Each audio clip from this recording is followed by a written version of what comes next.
Um, Hi, I'm Yuri Gagotsi. I'm a professor at Drexel University, and I'm going to talk about two-dimensional carbides and nitrides of transition metal, known as MXenes today. Those are materials which are built of atoms of transition metal like titanium, niobium, vanadium, connected by atoms of carbons or nitrogen. They come in a variety of structures, colors, properties. And M stands for transition metal, X for carbon and nitrogen, and the suffix "in" means these materials are two-dimensional, similar to graphene, silicene, germanium, and others. There are many two-dimensional materials available today. Graphene showed the way, but there are hexagonal boron nitride, just like a graphene, moly disulfide, and other materials, ranging from dielectrics to semiconductors to semi-metals. Graphene is a zero bandgap semiconductor.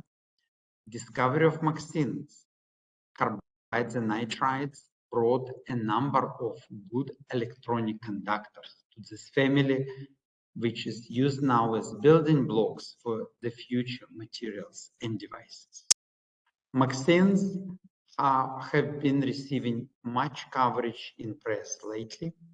Particularly this article published on March 25th in CNN News is a very good introductory read if you're interested to learn about discovery properties and applications of MXenes.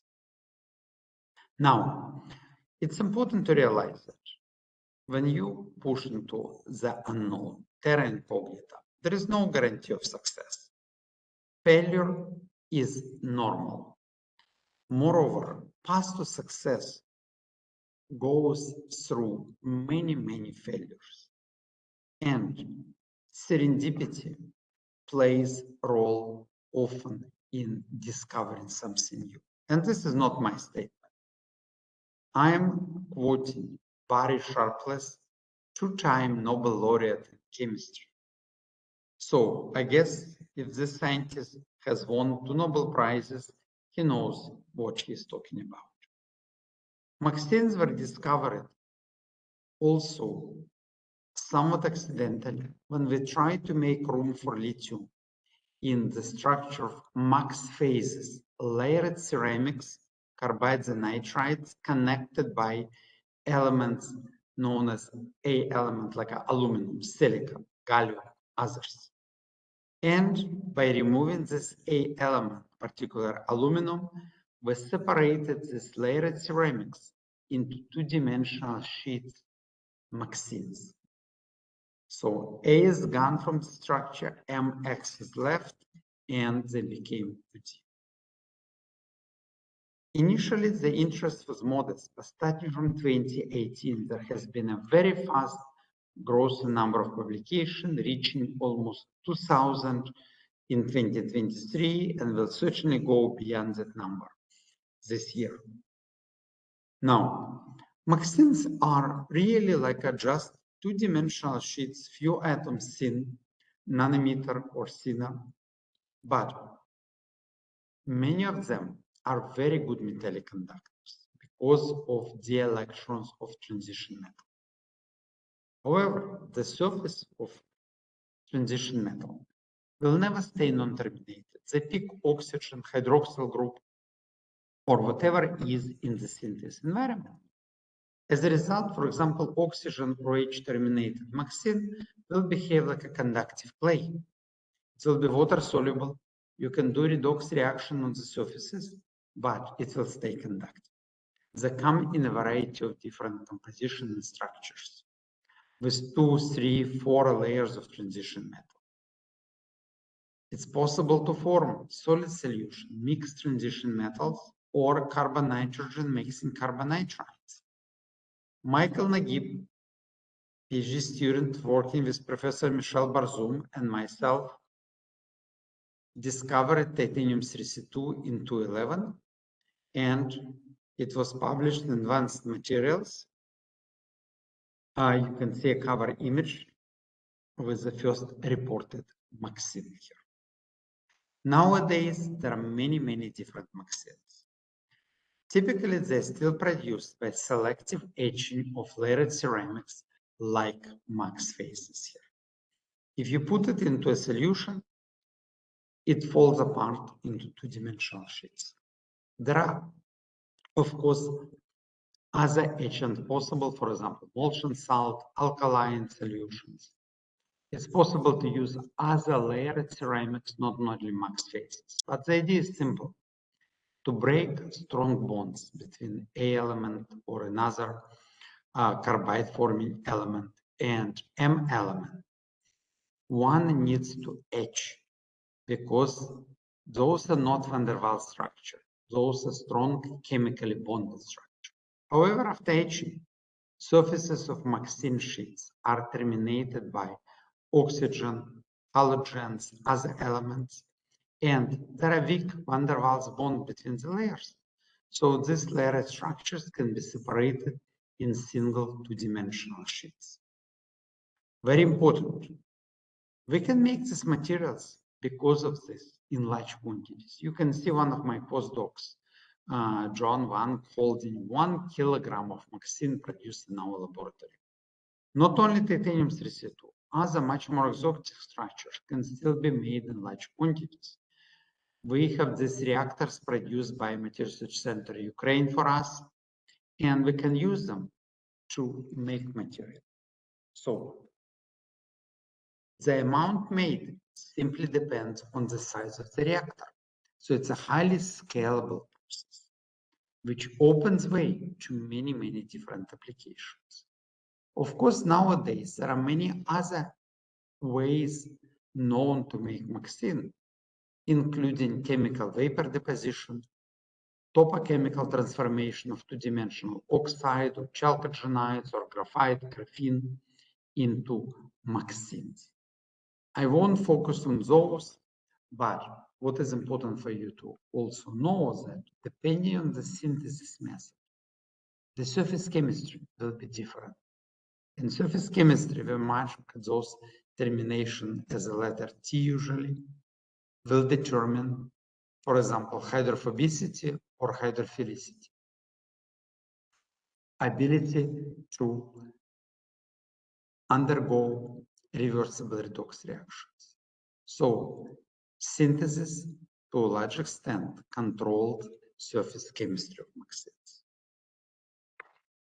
Let's look at what can be found in this system. If we look at these transition metals forming MXenes, combine them with carbon or nitrogen in 4 basic structures. A dozen of transition metals, carbon, nitrogen, 4 structures, 96 possible combinations. But look at halogens, chalcogens, oxygen, hydroxyl group, phosphorus, antimony, amino groups. Definitely more than 1,000 of stoichiometric composition, if you look at variations of M, X, and T layers, may be possible. And due to the formation of solid solution X and M site, it's possible to produce almost infinite number of new two-dimensional materials. Moreover, many of them can be built on very abundant elements: titanium, carbon, nitrogen, oxygen, chlorine on the surface. So it means that these materials can be produced at scale and with a moderate cost. Not surprisingly, research in MXenes is ongoing now in more than 100 different countries. Tens of thousands of authors already have been listed on MXene publications. Thousands of patents have been submitted. And new discoveries come all the time. Chemical vapor deposition of MXenes was reported just about a year ago. Later last year, we reported on synthesis of MXene by dry selective etching from MX phases using iodine, and other halogens have been used since then. Oxycarbides were discovered about and reported about 1.5 years ago. And up to 45% of oxygen have been found in the lattice of titanium carbide MXene alone. M5X4 phase was discovered in 2020, and last year we showed several structures in the system showing that this is also a family of MXenes, which actually is the largest thickness, but it's still 1.3 nanometer. But if you consider surface termination, there are 11 atomic layers in this MXene, probably the thickest of two-dimensional structures. We can also use emulsion salts to etch max phases. Substitute A element in max phase with other metals. For MXenes, replacing A element, filling the vacancy, and pretty much use emulsion cyclic scissors to cut the structures and get other elements. This allowed us to make, for example, hybrid materials like carbide chalcogenides. On the surface we have selenium, tellurium, sulfur, chalcogens. But inside, instead of monatomic layer of metal, we have layer of like a tantalum to C or niobium to C. For the first time, antimony terminated MXene has been produced. So basically, we can have large number of structures, large number of elements, and ability of atomistic design. 16 titanium carbon nitrides were reported just in this paper last year. So we're really moving to the era of atomistic design of two-dimensional materials, where we can control elements M, X layer, surface termination TX, number of layers. Moreover, we can make materials with alternating atomic columns in plane ordered MXenes, or out of plane ordered MXenes, like atomic sandwiches, when one transition element on the surface, another transition element is in the middle. And we can mix and match, making solid solution, even high entropy MXene with up to 7 different elements. This totally changes the way we make materials. Using high throughput calculations, machine learning, artificial intelligence, one can predict what other materials can be made by, for example, selective etching of layered structures, predict their properties, and launch the era of materials by design. Now, imagine you have made a MXene. Starting with the ceramic powder, etching it, making something we call a ceramic clay, and dispersing it in water.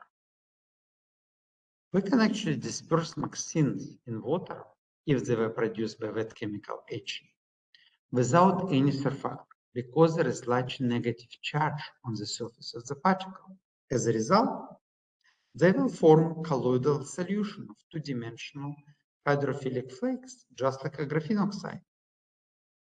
And you can see here flowing dilute solution, probably 5 to 10 milligram per milliliter, and a very thick solution with tens of milligrams per milliliter, forming a liquid crystal, and it can be used for drawing fibers or doctor blading. This dilute solution can be used for inkjet printing or spray coating MXenes. And different MXenes will give you different colors in solution.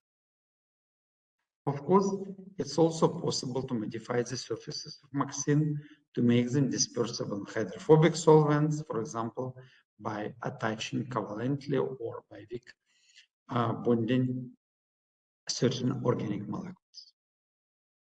Whenever we have a colloidal solution of two-dimensional particles, we can produce a variety of films, we can pattern surfaces, we can write with MXenes as ink, we can make three-dimensional structures and pretty much use any known method for producing whatever is desired. We don't need to reinvent the wheel here.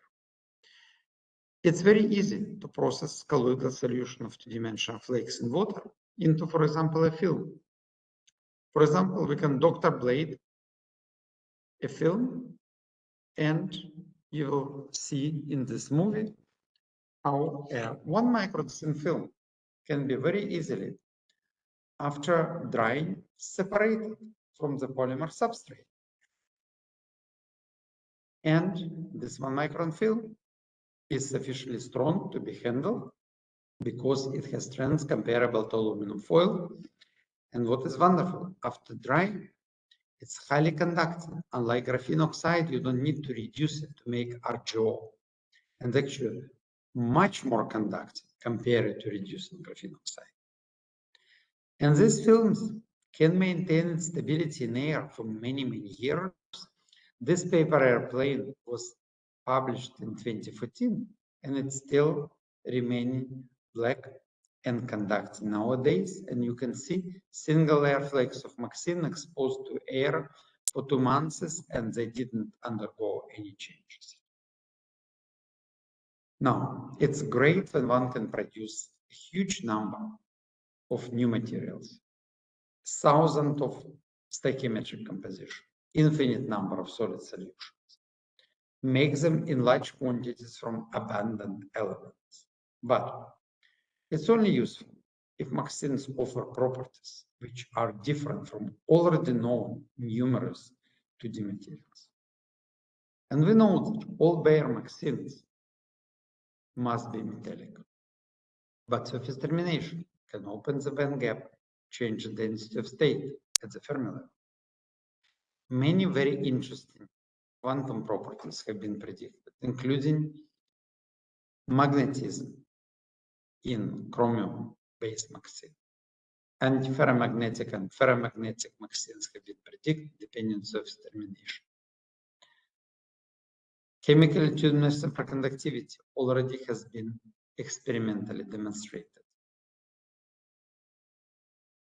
Giant Zibby coefficient has been predicted for semiconductors, and many other interesting properties. Topological insulator, quantum spin Hall phases in out-of-plane order at atomic sandwich MXenes, and so on. But what is most important? All these properties are highly tunable. We can control them by controlling the elements, the number of layers in the MXene structure. We can match and mix elements to finely tune the properties. And of course, we can vary surface terminations or even graft organic molecules on the surface or intercalate ions between the layers. And unlike in metal, where the density of state is very high, changes of surface chemistry or intercalation MXene can greatly change the density of state at the Fermi level, and it means property of material.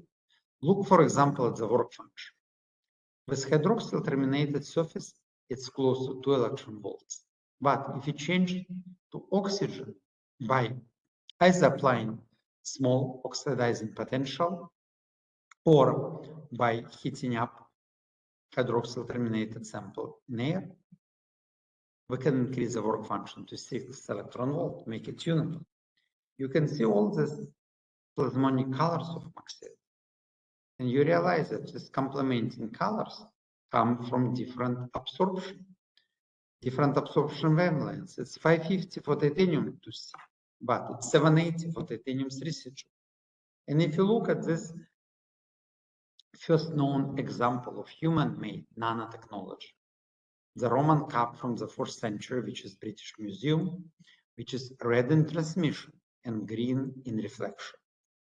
Titanium 3C2, or titanium 2C, sorry, gives you red color in transmission, green color in reflection, like gold, which provides plasmonic gold, which provides colors to this glass cup. But unlike this glass cup, there is no gold in this material. So you can get and tune finely optical absorption properties just by tuning the composition of this material. And of course, these properties find many applications. MXenes are being explored in application ranging from energy storage, batteries, supercapacitors, to sensing, electromagnetic interferential, photocatalysis, composites, hydrogen evolution, functional textiles, and many others. Some of them are listed here, and of course, many more can be added. Whichever area you delve in, you will see enormous versatility and diversity of properties. For example, MXenes strongly interact with electromagnetic waves across the spectrum, from UV to microwaves and radio waves. As a result, it is used for electromagnetic interference, the most efficient materials known, very efficient light to heat conversion, photothermal therapy resulting from it, surface enhanced Raman spectroscopy substrates, photoluminescence in small 10 nanometer or smaller MXene particles, can be used as saturable absorber showing nonlinear optical properties, and also as antennas, RFID ducts, transparent conductors, and many others. For example, ability of MXene absorb sunlight and transform it into heat with almost 100% efficiency, allows use of MXene in photothermal water desalination. The same properties can be used actually for photothermal therapy cancer treatment.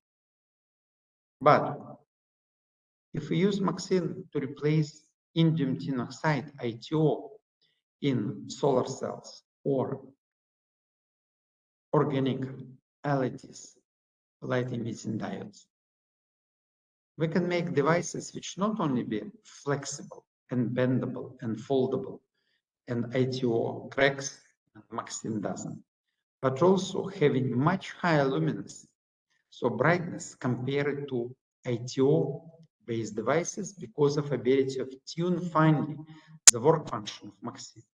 And this change is really large because this is a logarithmic scale. MXene can replace gold in many applications, from printable electronics to, for example, implantable and epidermal electrodes. You can see, for example, a much larger number of spikes in implantable electrode made of titanium 3C2 compared to gold. And high sensitivity of these neural interfaces is because of the fact that the performance depends not only absolute value, but it depends on the impedance with tissue and skin. And hydrophilic MXenes have much lower impedance with tissue compared to noble metals. As a result, better performance. You can take a MXene coating metallic, put on the surface of a polymer or ceramic material, and make the entire structure conducting like it were made of metal. For example, waveguides, as one example of such a device, are shown here. Traditionally, metallic waveguides are used for guiding a signal from a generator to an antenna. And in many applications, for example, low Earth orbit satellites, where weight is important, replacing metal with 10 times lighter aluminum would be greatly advantageous, but polymers are non-conducting.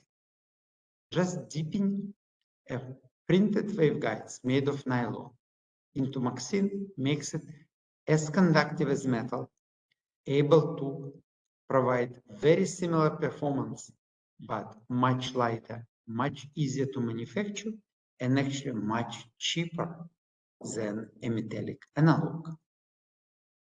In another example of applications, ability of MXenes to absorb gas molecules between the layers and changes in conductivity as a result of this insertion and adsorption of gas molecules makes MXene very good gas sensors, which can operate at room temperature, unlike semiconductor sensors. Not requiring heating, it means consuming much less energy and showing very, very high sensitivity and selectivity. Biomedical applications of MXenes are rising quickly, as you can see from the number of publications year after year, and they cover a very broad range, from wound healing, tissue engineering, to sensing, immunomodulation, to photothermal therapy, and wearable and implantable electrodes. In electronics, Osama Al-Sharif suggested to serve Maxitronic, entire field of electronics based on use of MXene and their diverse electronic properties. And of course, nowadays there is much interest to quantum materials and naturally two-dimensional materials. Conducting two-dimensional materials are attractive for those applications: photonics, spintronics, photodetection, emitters because of low work function, and so on.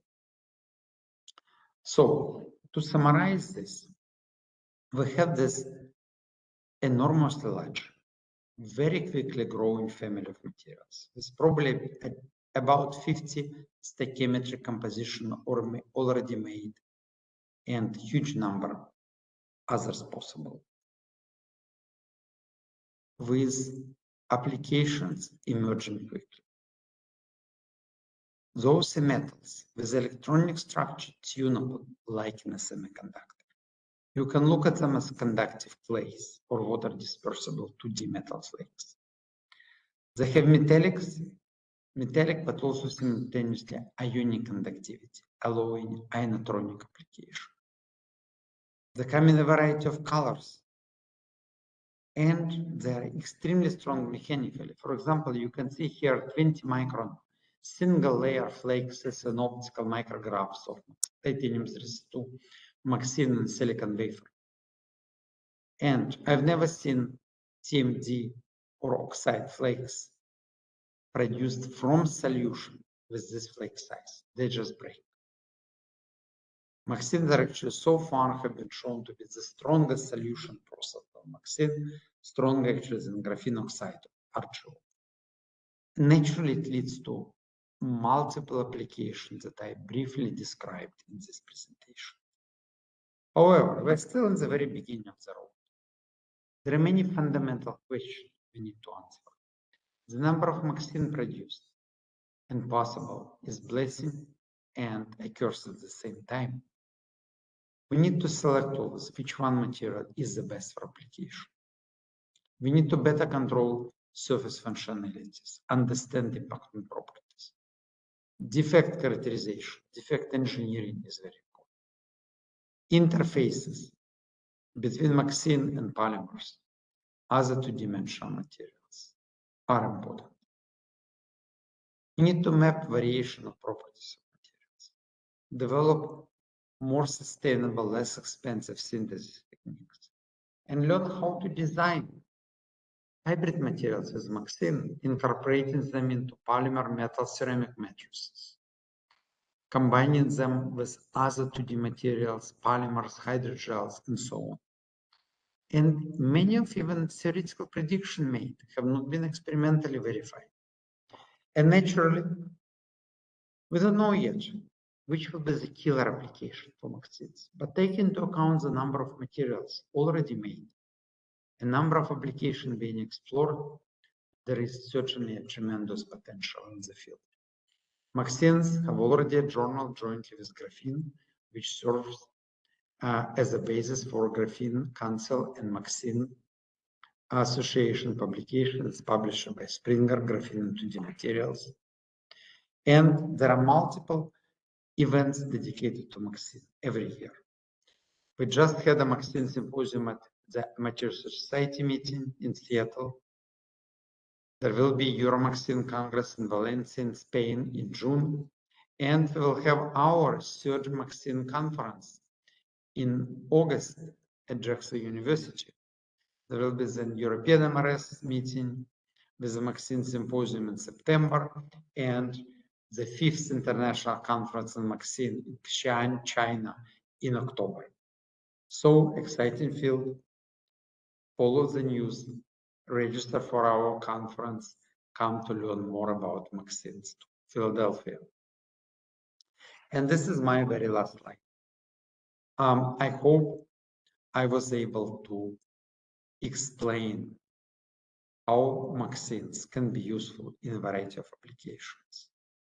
They have exciting chemical, physical, electrochemical properties that should be explored. And people who really do research the should today are researchers in my group. We have a very large, diverse, very productive, interdisciplinary, transcontinental group of people. But even those excellent researchers are not enough to address all the problems. We collaborate with many people in the US and around the world, trying to solve problems of energy, water, healthcare, and others that humanity faces here. With this, I'm going to stop. Thank you very much for your attention. If you want to learn more about MXenes, go to our website, nana.materials.drexel.edu, and you will find plenty of information about this exciting two-dimensional materials. Thank you.